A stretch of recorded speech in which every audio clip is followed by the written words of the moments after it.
All right, welcome on into the show. My name is Denny Gallagher, and I am joined by the snare campaign provocateur, Benoit Blanc Horowitz himself. It's Benny Horowitz. What's up, dude? Come on. Can we talk about what I witnessed in the video today? Mr. Tommy Bahama himself. Thank Oh, you for it's our New getting Year's Eve so thank extravaganza. you for getting so dressed up on New Year's. I promise next year I'll do something. I'll rock to the nines. Well, if Well, only how do you people. know? You don't know what's going on under here, That's remember? right. I mean, on the surface it's normal. Under the camera there's a frenzy of activity. See, if only people could have seen last year when we actually had our tuxes on doing the rundown of everything. Tails. I know Ryan Seacrest was on. What was Andy, happening with Ryan this year? He got COVID, right? He couldn't come on. yeah. Yeah. And Next year, Ryan, we love you. we've got Andy Cohen and Anderson Cooper waiting in the wings, but they're a little bit too drunk to come on right now. We'll get them. We'll get them. Sobering up. They're in the green room. Well, Oh, happy Christmas and Hanukkah that's and right. December. It's been a nice year. A December to remember. Oh no. Oh, but what's up, dude? How are things? How was your holiday? How's the fam? We're doing great. We're doing great. Jewish Christmas. Ate some Chinese food. Had a nice Hanukkah. It was a strange year where the last night of Hanukkah was on Christmas this year, which was kind of fun.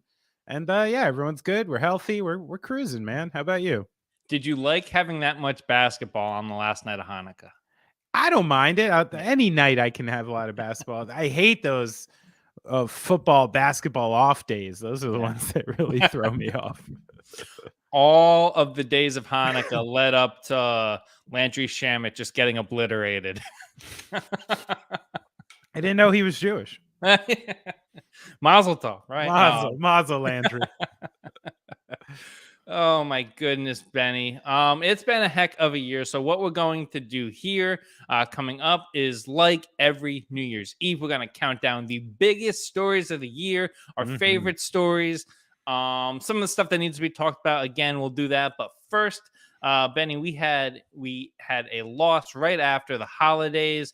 The world lost Pele, the undisputed king of soccer, like losing Babe Ruth. That's what I would kind of equate this to. He was not only a Brazilian treasure, he was a treasure of the world. Obviously, he played all those years for Santos down in Brazil. On the club level, won 3 World Cups with their national team. But then in this country, made his biggest mark coming to play for the Cosmos, a club that I absolutely love. And I've rooted for them to get back on their feet a bunch of different times. By the end of his 21-year professional career, he had 1,281 goals, a record that has still not been surpassed, and is probably one of those, we talk about unreachable records all the time, probably right up in there. But taking soccer into the mainstream in America, obviously, like Escape to Victory, a big movie with Sly.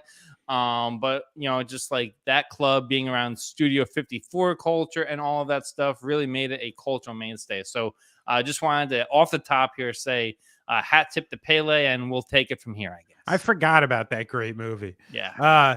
And for someone like myself, a non-soccer aficionado, Pele was just one of the names. If you ask me, oh, what do you know about soccer? I'd be like, oh yeah, Pele. Like it's just like synonymous with international soccer, and then like became this American icon. Like, oh look, this guy is actually, he was like the first David Beckham. He was the first like big deal from another place who decided to grace us with his presence. So yeah, I mean, what a cultural icon in that way. Speaking of cultural icons, I would be remiss to not also note the passing of Vivienne Westwood. That's right. Who, has shaped so many, lives in the way of being a fashion icon and cultural icon, including my wife, who's heavily influenced by her, and left behind one of those legacies you can't really determine, because it's essentially on like half the kids in high schools around the world. This kind of stuff that she brought into culture, that got adopted by culture, that is now part of culture. And the way that impacts society is hard to gauge, but she left a great imprint on the world. And I was happy to learn more about the life and legacy as I got older, Yeah. as I was a champion hoodie kind of guy. And I needed, and, I needed a little insight there. and then your wife opened a whole new Oh, world. yeah. I know so much more than I ever thought I would, as a dutiful husband does. Oh That's man. right. It's so funny, and I think for a long time her career and her works were kind of like underground, and obviously in like the 90s became like way more prominent, but had a interesting cultural crossover moment when she made when her dress was featured in the first Sex and the City movie, a movie that made a lot of money. So kind of interesting how those two worlds, like, Yeah, yeah. you And I think think HBO, yeah. that's right, and that's the thing I didn't understand is, like, the only thing I associated her with going into, my relationship was, the Sex Pistols and, Mm. studs and leather jackets, and I had no idea about that connection with kinda, like, high fashion and the other routes it took. So, RIP to legends, man. It feels like so this show, I mean, this year, like we're not to do a in memoriam, but we've lost a bunch of people. We did a James Caan You know what it episode. is, Denny? This is what we gotta be careful of as we get older in our advancing years. The people we know and are relevant to us Yeah. are going to be dying in droves. I hate Yeah. to tell you. Yeah. So, we can decide to be the senior citizen sitting around eating melon, talking about all our friends who have cancer, or we could be a beacon of light and positivity for the people. Oh. Oh. Well, you know what segment is always a beacon of light? Tell me. It's This Day in Music History.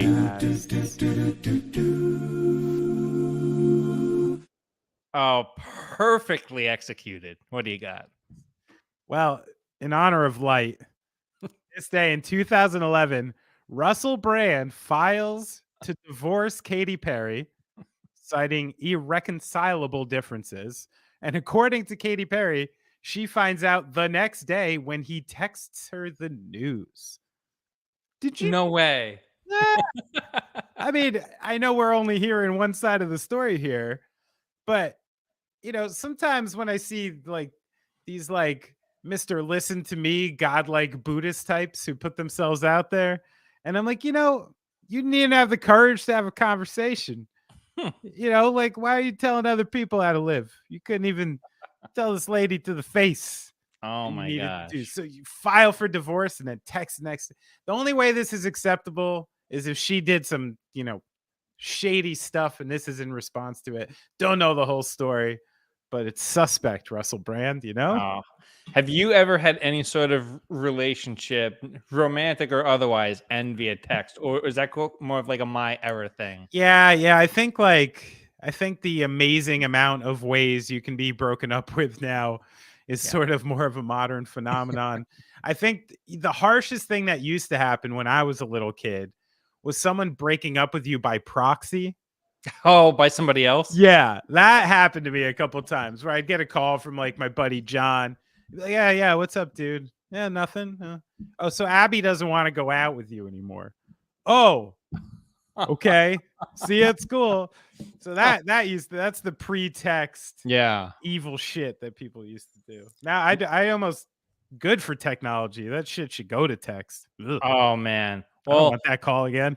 you know what's strange when you're like dating in like your like early 20s and you're like, you have sneezes longer than some of these relationships, and people send you like the book, be like, oh, it was so nice getting to meet you. Be like, that didn't used to exist. Feel like people used to just like walk away and be like, okay, I'm not going to see that person again. Yeah, Now everyone has his main character energy and they're right. trying to.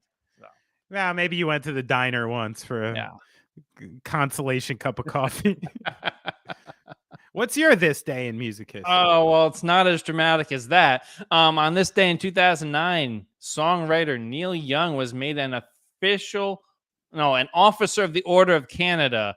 Ooh, Other really? Canadian musicians who have received the award: Brian Adams, Leonard Cohen, and the members of Rush. So, kind of took a long time for them to do that, though. No, So 2009. that's like the Canadian Music Hall of Fame. It's like their version of being knighted. Yeah, I feel like it's their version of being knighted. So shout Yeah. out Yeah, Canada. respect. So, I mean, you got to give it to them. Every time someone starts to diss Canada, and then they start, knocking off the laundry list of artists that we love from there, yeah. it's undeniable. Why is Comeback Kid never on that list? Come on, it's bullshit. Watch, Drake's gonna wear like a shirt of him, and then he'll get knighted for sure. Like it'll be the Doris Burke effect. All right, Benny, is it time? Is it time to get into our top 10 to drop the confetti? The New Oh Year's man, special. I just have one thing I got to say before we start, okay? yeah, Just to be clear about something. yes, I know Russia invaded Ukraine. yes. Oh, I know about Brittany Griner. yeah. I know about any number of serious and terrible things that happened this year, but I'm not the one to deliver you that news. Okay? So this is our top 10. I'm not doing this with blinders on like I don't know what's going on in the world. I'm just choosing to not talk about it. Okay? Everybody understand? Kyrie Irving will not be in this conversation. Get out of here. All those people. Nothing Jewish. I've had too much Christmas. Give me a break. Oh man. All right. Do you want to go first, or do you want me to go first? I love the first one. I'm going for it. Okay. So number 10. We got to go by importance, don't we?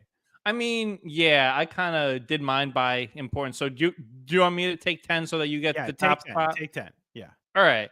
Benny, I'm going to start off number 5 with, I'm sure that this didn't actually have a huge impact on the world, but in our little sphere, it mattered a lot. The year of Ticketmaster, or Ticketmaster, getting chopped out at the knees. We started talking about this with the Springsteen stuff.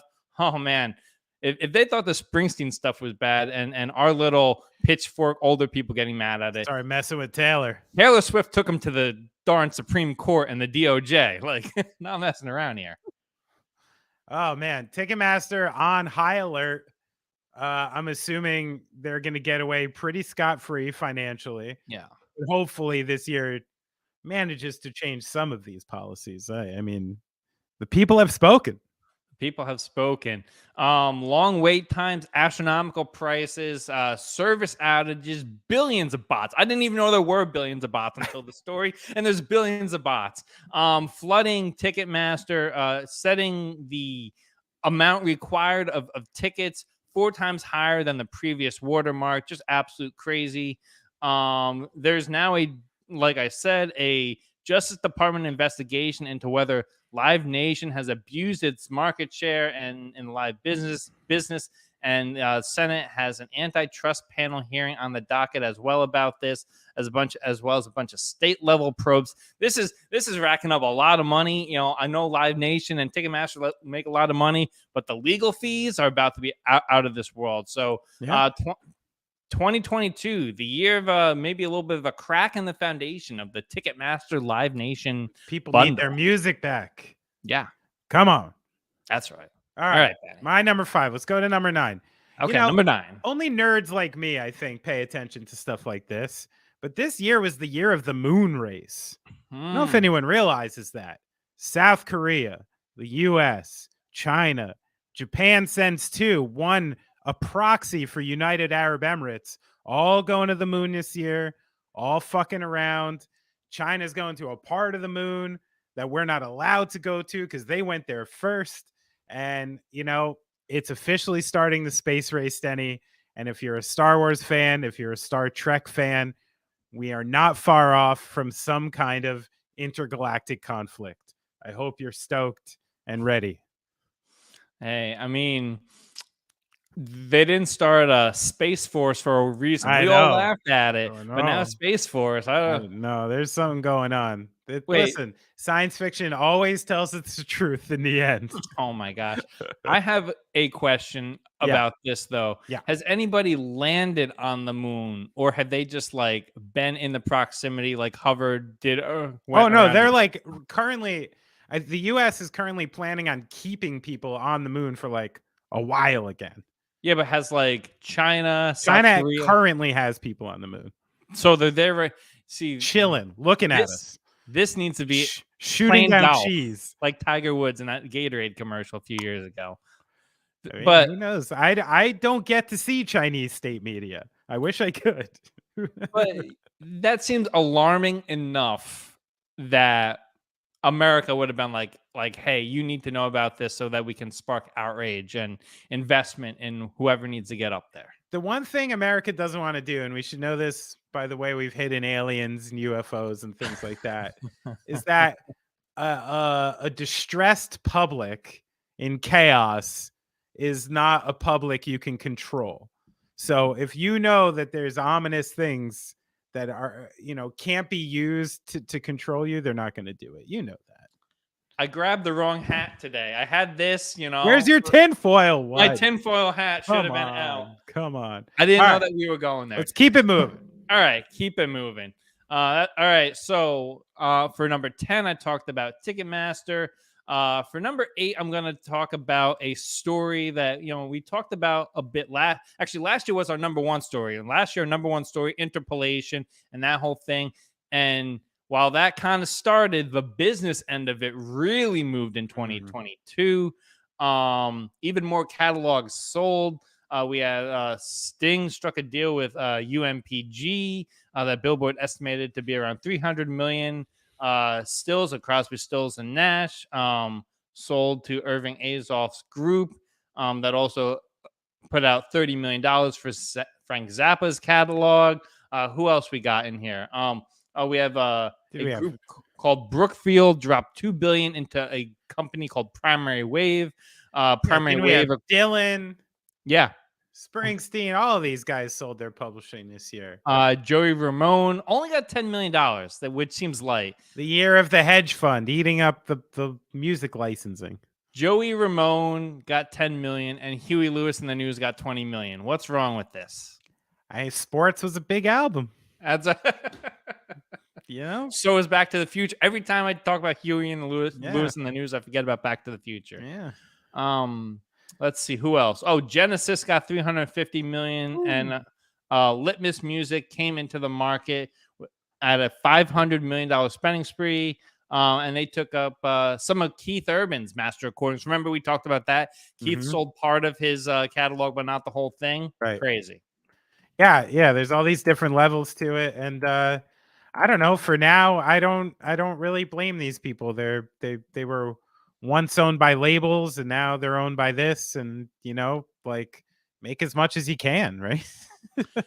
Do you think that coming up in the next few years, with so many of these catalogs off of the table, and it seems like more private money equity coming in, it's kind of become like real estate? So you're going to see people that do not have a $500 million catalog getting that because there's a scarcity. Yeah. I mean, I think there's going to be you're seeing the gobble up year where everybody's good, but all of a sudden, these are business people. And if their assets you're only holding and you're not making money off of, not everybody is Kate Bush. Not everybody is going to have a revival to their career. And some of these numbers they're probably not going to make $20 million worth of money off Huey Lewis, some of them or some. So I do think these are going to start getting moved around in any number of ways. But the biggest thing I think you're going to see from it moving into the future is probably artists less and less and less giving up their publishing and licensing from the start and releasing their own music because they've left us no choice. And now we see the avenue in which it can go, Yeah. I mean, we talked about a bunch, Kate Bush having a big year. And I think that this was a big year in the adjustment of song placement versus these TikTok sounds and songs that you haven't heard in a long time coming back. So it's going to be very interesting to see the value there. So. That's right. Number 8. Oh, no. Number 8 going to number 7, okay. Right? So this is one semi-serious one, but one a little close to my heart because it's always affected me. In February, Remington Arms had to pay $73 million to the Sandy Hook families. To me, obviously, this company can absorb a hit like that. God knows how much fucking money they make. But it's less about money, more about precedent, as I'd love to see more legal responsibility moving forward in the hands of people, arming people doing terrible things. I'm tired of the idea that not giving people these types of things won't help the situation, and that the people creating them are absolutely complicit in this process and owe some responsibility to it. So I thought this was a nice legal precedent that was set. And hopefully these companies maybe start acting a little more responsibly as a result. And it's also been nice to see all of these people that were spewing some of this nonsense. Mm. Maybe not criminal charges, but they've had to cough up some money, and they're not even worth mentioning. But the stories are there if you want to find it, of people being convicted for just throwing shit at the wall. The extent in which people will be giant pieces of shit, Denny, will never cease to amaze me. Oh, maybe that should have been the name of the 2022 recap episode. No, just kidding. Optimism. We're here. Yeah, I got come on. the hat. We're doing Optimism. it. Got the hat. Let's go. Let's go. All right. Number 6, moving into our first sports story of the year. There's the revolution in college football, and specifically in college athletics and everything like that, with people starting to get paid, and how that has already impacted. We're less than a year into this, and there's been upheaval. They've already announced that they are extending the college football playoff to 12 teams. Why? Because they want more money. And also the conferences. We talked about this a little bit this year, with USC and UCLA heading to the traditionally Midwestern Big Ten. Schools like Oklahoma and Texas, who have been historically Big 12 and middle of the country, moving toward the powerful SEC. These two conferences, the Big Ten and the SEC, the most economically profitable, have the biggest TV deals, and they just keep looking to expand. And this is kind of, if you're not so much into sports, kind of what we're seeing in the rest of business and society as well. People aren't just happy having their one shop anymore. They got to keep expanding and expanding and expanding. And we're seeing this in something that's supposed to be as amateur and all that stuff, like college football. So number 6 story this year.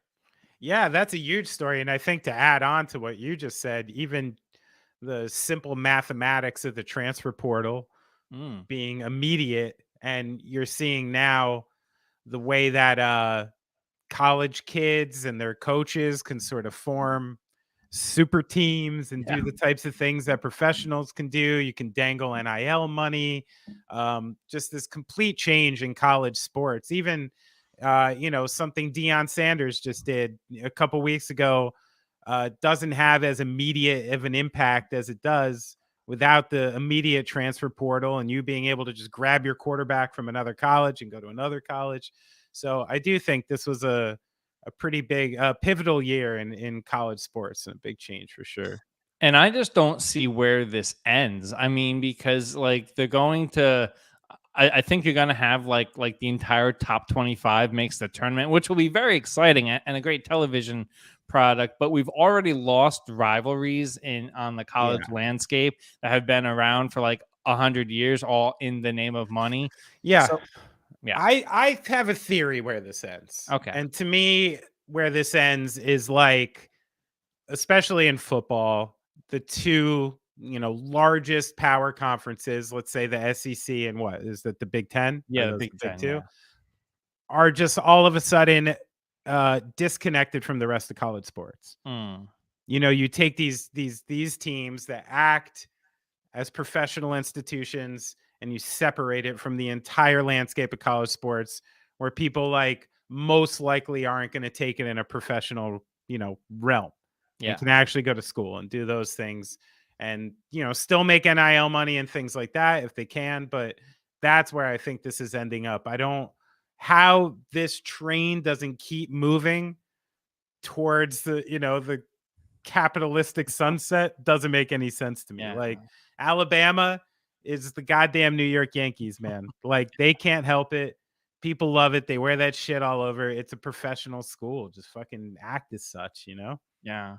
It's going to be interesting to see how that impacts basketball as well, because college basketball, I mean, it's interesting this year, but it's way down.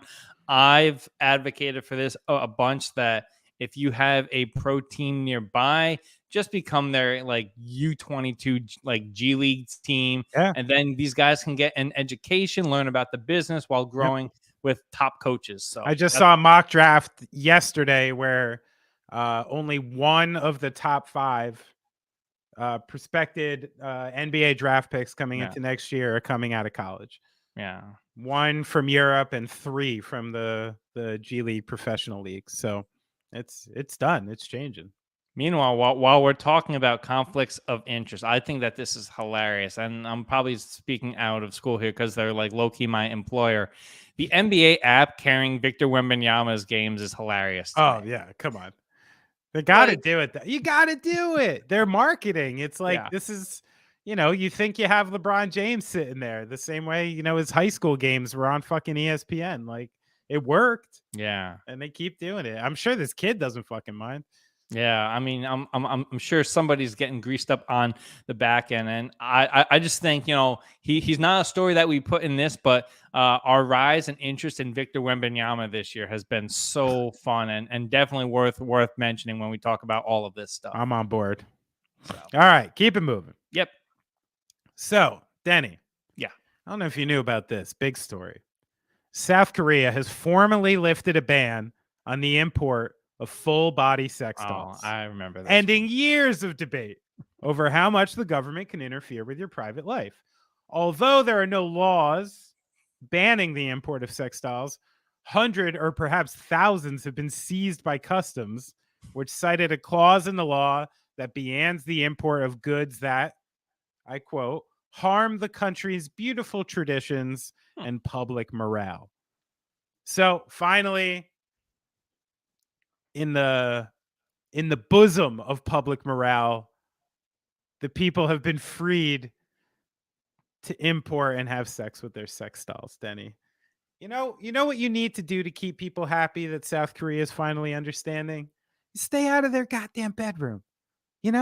Stay out of people's bedrooms if you want to keep them happy. It's a closed door.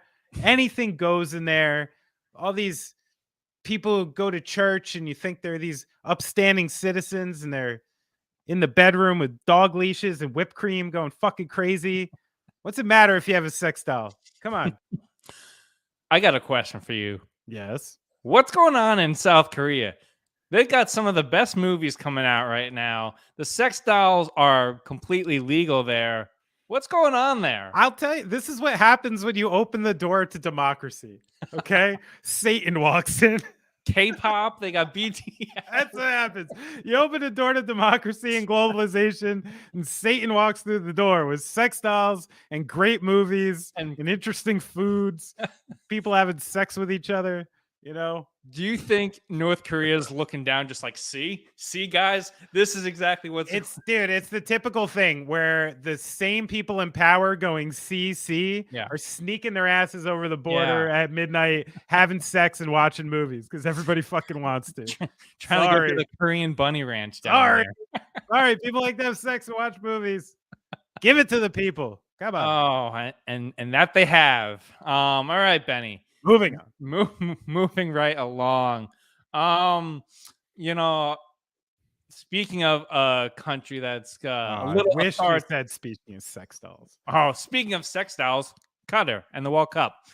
No, just kidding. It's appropriate. It's appropriate. The year ended on a perfect, conflicted note. The World Cup final, one of the greatest soccer matches we've ever seen, all under the guise of a 5-week tournament that saw a lot of unrest, saw kind of Middle Eastern culture meet the West in a way that you don't really see too often. We talked a lot on this podcast about how they outlawed beer, how that wasn't available at the station, at the stadiums and stuff like that. No word, however, whether Argentina, because they won the tournament, got all of the beer that they were holding on to. So I hope that they've distributed that to the people in Buenos Aires so that they can have a little South Korean magic of their self right there. But the tournament on the field was magical. Kylian Mbappe cemented himself as arguably the greatest player in the world. I know Argentina won, but what you saw from Mbappe was like, oh, this guy, the torch is his from now on. Messi got the World Cup boulder off of his back. He finally won one to cement his legacy. And then obviously the the corruption there, the amount of people that have died trying to put this tournament on. Very conflicting. Great tournament. Horrible off the pitch. But yeah, the 2022 World Cup was a World Cup like no other. Oh yeah, and by the way, it was held at Christmas time. Yeah, I mean, I think it was interesting in a number of different ways that we're going to examine going forward. You know, the obvious human rights implications going into it, the alleged, human rights corrections towards the end of it, which who knows if that's actually right, could be a model for something in the future. I mean, I got to be honest, man. I thought we were going to have a lot more incidents. I Yeah, thought I me was going to too. hear more than I did. And like, you got to give it credit for the fact that you hosted that many people and everything seemed to go okay, Yeah, okay enough, yeah. where like, and that's, a testament to something. And uh, not everything has to be a story because there's incident. Maybe Mm, the story is the fact that there's no incident. yeah. That's one thing you learn being a parent, an old man, Denny. The days where nothing happens, Good days. good days. Good days. Yeah, I mean, like there wasn't a like Munich situation, Yeah, like a exactly. thing where So many different things yeah, could have happened and they just didn't happen. And there is a lot to think about and examine because of it, but I'm glad it went well. And as you said, the football on the pitch was wonderful. It was a top great notch. World Cup. Yeah. Yeah. All right. What do you got? So let's get back to space, shall we? Oh, let's do it.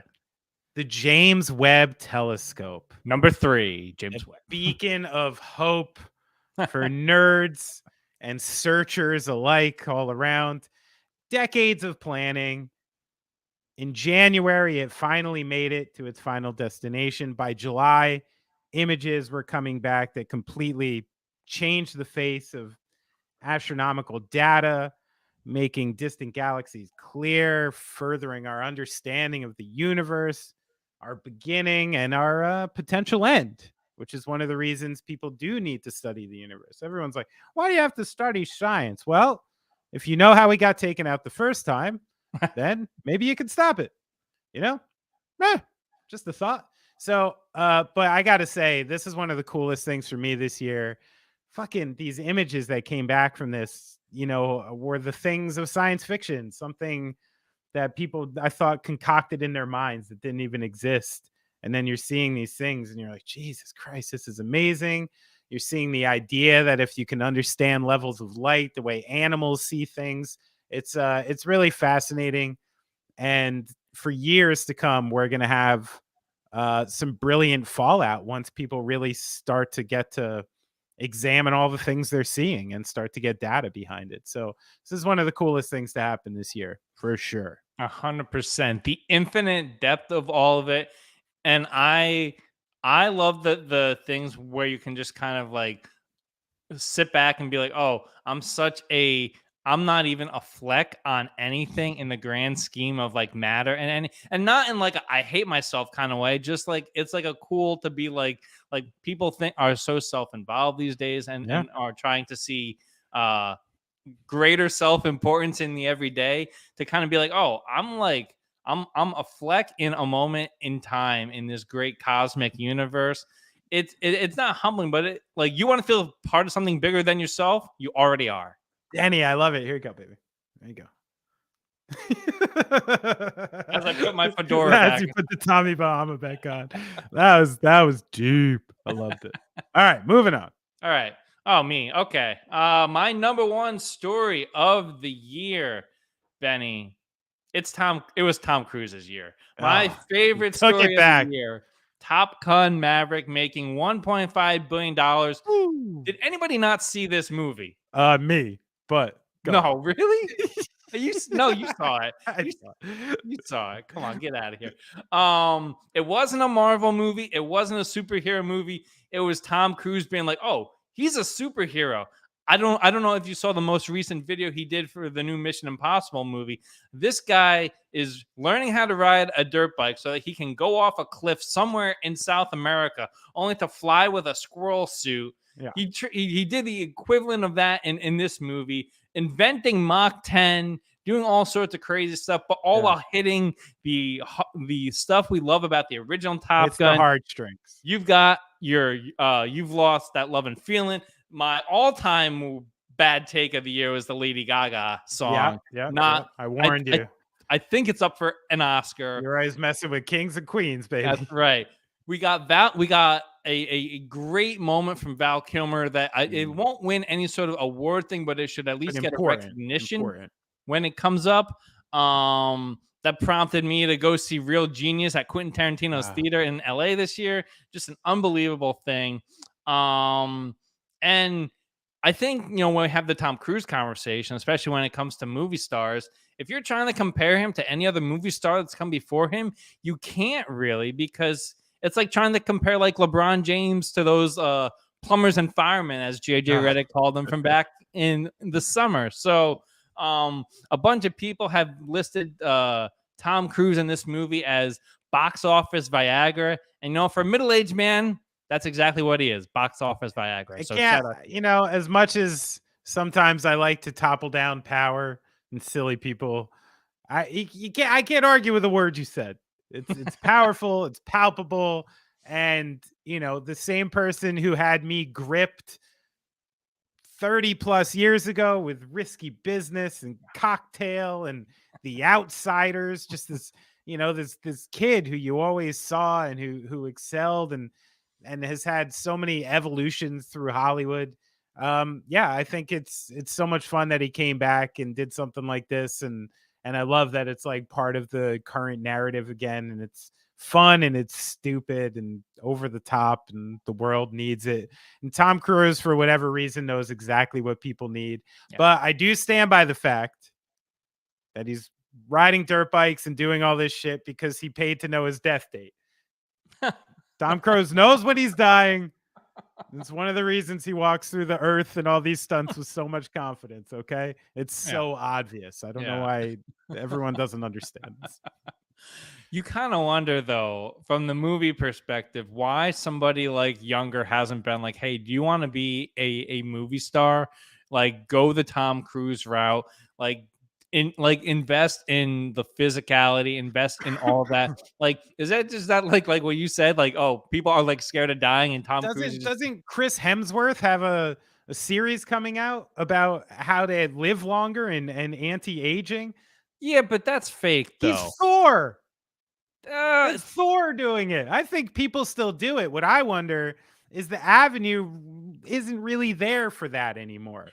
For the over-the-top alpha male pop movie star. It's not as easy of an avenue and not as clear as it used to be. There used to be this pedestal designed that a bunch of people could walk up on and try to take the reins. That pedestal doesn't really exist anymore. So I'm not sure if it can work in the same way. It's like how Gaslight Anthem was aged out of having to do social media too much. I don't know if this exists for people like that anymore. I just had a quick follow-up on the Tom Cruise thing. Maybe I'm wrong here, and this may be my worst take of 2022. I don't exactly associate Tom Cruise with like alpha male. Not in the same way Dwayne The Rock Johnson or like any of these like bigger, like you look at The Rock, I'm like alpha male, boom. I look at Tom Cruise almost in the same way you look at like a stuntman or like someone that has a high level of skill with these things. Very interesting. I think you may have an antiquated idea of the alpha male. Okay. That it needs to be some giant, a brute smoking cigarettes out on the range or something, what you consider like, dude, this is fucking Mission Impossible guy. Yeah. He takes on entire armies by himself, Or I have a very updated view of it that, hey, this could be anyone. I look at the craftsmanship. You just said The Rock is the alpha male. Come on. You're feeding the patriarchy, Denny. Put that hat back on. I'm feeding the patriarchy. I was going to be like, hey, a man could do this. A woman could do this. Alpha male. Oh, wow. Okay. All right. Speaking of kings and queens. Please. Okay. I have to finish this. My number one story of 2022 will officially I'm declaring it now. But in time, everyone will agree with me, and you can call me Ben Stradamus again. This will officially be known as the year Tom Brady and LeBron James lost their titles as kings and queens. And a new evolution of sports narrative is forced to begin in both sports. I don't think LeBron minds this, by the way. Yeah. He's putting up huge numbers. It's clearly not his fault. He gets to march towards that scoring record without feeling bad at all. You know, he can shoot 30 times a night and no one will blame him this entire season because it's clearly not his fault. And I kind of think he likes that. But I do think in hindsight, this is going to be looked at the year as those two icons of each sport turned and a new generation began for both sports. I could see it, though. I feel like the last Super Bowl was like kind of like the last dance for Tom Brady. But yeah, no, I could definitely see, well, the Tom Brady stuff, and we didn't even get into this, how he sacrificed his entire marriage with Giselle for this season, and it's been like, eh. But he's also spent this entire year eyeing any of his detractors, knowing that he's going to Fox and he'll be able to just like snipe people every single Sunday. I think that's going to be a fascinating. Go ahead and snipe me on Fox, Tom Brady. I don't give a shit. Oh, that would be wonderful for the podcast. Tom Brady, please do me it. And him beefing. Yo, Tom Brady don't want to spit with me. Come on. I won't play football against him, but I'll fucking debate him. Tom Brady. Ask him about that fucking clever little MAGA hat he stuck in his locker. Actually make him speak about his feelings. You fucking pent up white man. Oh, 2024 World Tour. Oh, no, it's supposed to be optimistic. You and Benny. Tom Brady, Benny, touring the country. Tom Brady. No, you know I celebrate greatness. I know. That's why if LeBron approached you, you're going to love the upcoming House Party movie no matter how bad it is. I got to say, I've been forced to watch the new Space Jam a number of times now, and I think I like it now. Oh, no. It's fun. If you would have told me before I watched that movie that Humphrey Bogart and Casablanca would have made an appearance, I would have. I hate it. I loved the fucking ice people from Game of Thrones watching that basketball game. That cracked me up. I don't know. Come on, loosen up. That's the motto for 2022. Loosen up. Put on a Tommy Bahama hat. Let's have sex with sex dolls and look at the universe. Fucking have some fun. Come on. And watch Tom Cruise not be an alpha male, but a craftsman, a craftsperson. Craftsperson. Oh, man. All right. So let's just run it down from the top. We had Ticketmaster. Then we had Benny. Would you have at number 9 real quick? The Moon Race. Then I had the sale of catalogs at number 8. Number 7. We had the guns. The guns having to pay some money. That's right.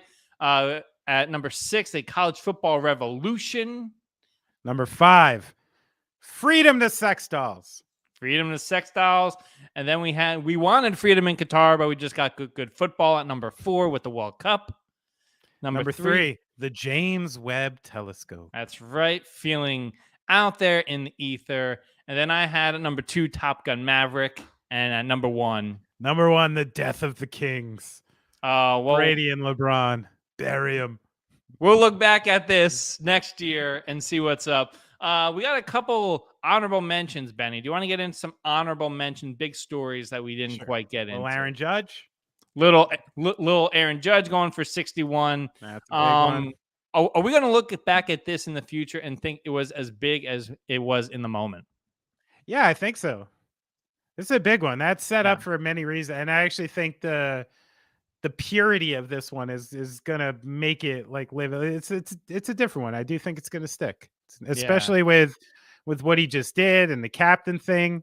The whole narrative shaping up. Jack Curry is gonna have a biography penned with this guy in the next 5 to 10 years. I love it. We had the Los Angeles Rams winning the Super Bowl at home. Back-to-back years, a team winning a Super Bowl at home. So proof money can buy anything. That's right. And we're seeing that this year.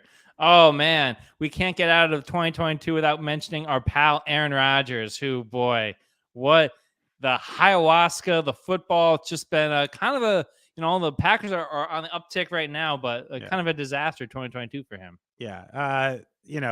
Next time every time I walk by one of those like spiritual stores in the mall that sells the little mini waterfalls, I keep thinking I see his tattoo on a poster.